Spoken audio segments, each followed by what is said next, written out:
नमस्कार, मैं ममता पंकज और आप देख रहे हैं राजसत्ता एक्सप्रेस और राजसत्ता एक्सप्रेस एंटरटेनमेंट में बात करने जा रहे हैं महान अभिनेता मनोज कुमार से जुड़ी एक बड़ी खबर के बारे में। मनोज कुमार साहब का देहांत हो गया।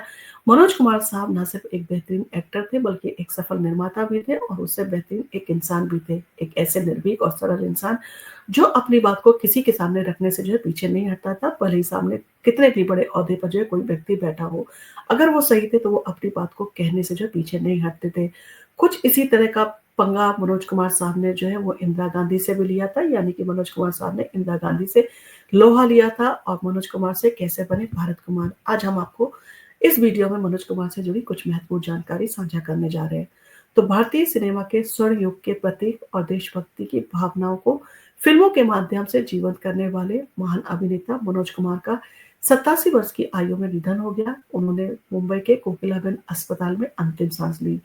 अपने उसूलों और सिद्धांतों पर अडिग रहने वाले इस अभिनेता ने न सिर्फ पर्दे पर राष्ट्रभक्ति की भावना को दिखाया बल्कि निजी जीवन में भी जो है वही जज्बे को जिया।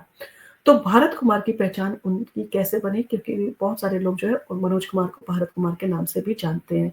तो मनोज कुमार का असली नाम हरिकिशन गिरी गोस्वामी था, लेकिन उनकी फिल्मों में दिखी राष्ट्रभक्ति ने जो है उन्हें भारत कुमार बना दिया।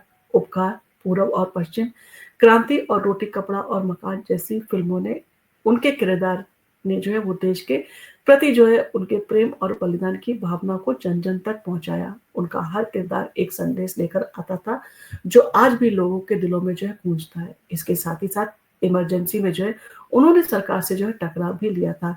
तो मनोज कुमार सिर्फ एक कलाकार ही नहीं थे बल्कि एक निर्भीक नागरिक भी थे। उन्होंने इमरजेंसी के दौरान तत्कालिक प्रधानमंत्री इंदिरा गांधी की नीतियों का खुलकर विरोध किया था। शुरुआती दौर में उनके और इंदिरा गांधी के बीच अच्छे संबंध थे, लेकिन 1975 में जब देश में इमरजेंसी लगी तब मनोज कुमार ने इसका विरोध करने का साहस दिखाया। उनकी इस बगावत का खामियाजा भी जो है उन्हें भुगतना पड़ा। उनकी फिल्में 10 नंबरी और शोर बैन कर दी गई। शोर को सिनेमाघरों में जो है रिलीज होने से पहले दूरदर्शन पर प्रसारित कर दिया गया, जिससे फिल्म की कमाई पर जो है बुरा जो है असर पड़ा, यानी कि फिल्म की जो कमाई थी वो इन सारी चीज़ों के चलते पूरी तरह से प्रभावित हुई। अब इन सारी चीज़ों के चलते उन्होंने कोर्ट में जो है वो रुख किया और कोर्ट से जो है उन्हें ऐतिहासिक जीत भी मिली।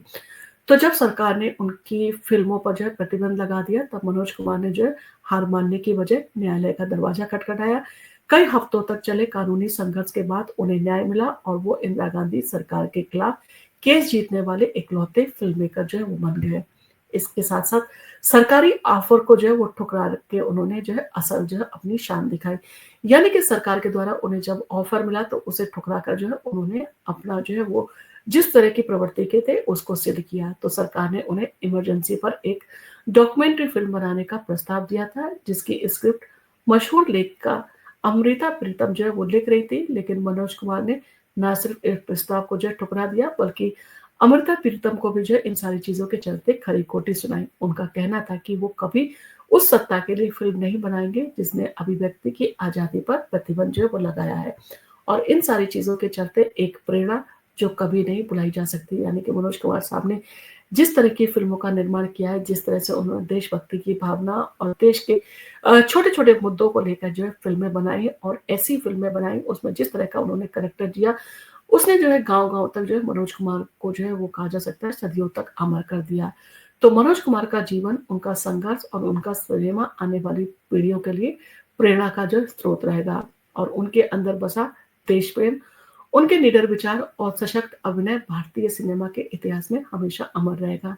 भारत कुमार अब भले ही हमारे बीच नहीं रहे हों, लेकिन उनका देशभक्ति से भरा सफ़र आने वाले समय में भी हमेशा गर्व से जो है याद किया जाएगा। और जिस तरह से उनके गाने हैं, है रीत जहाँ की प्रीत सदा, यानी कि एक ऐसे गाने हैं जिसको सुनते ही आपके अंदर जो है देशभक्ति की भावना जो है जाग जाती है। जब वो गाते हैं, जब जीरो दिया मेरे भारत ने, तो हर भारतीय को जो है इन सारी चीज़ों को लेकर भारत के ऊपर जो है वो गर्व महसूस होता है। आपका इन सारी चीज़ों को लेकर क्या कहना है? आपको अगर हमारा वीडियो पसंद आया तो आप इसको लाइक कीजिए, शेयर कीजिए। हम आपके लिए इसी तरह के इंटरेस्टिंग वीडियोज़ लेके आते रहेंगे और आप अगर हमारे चैनल पर पहली बार आए हैं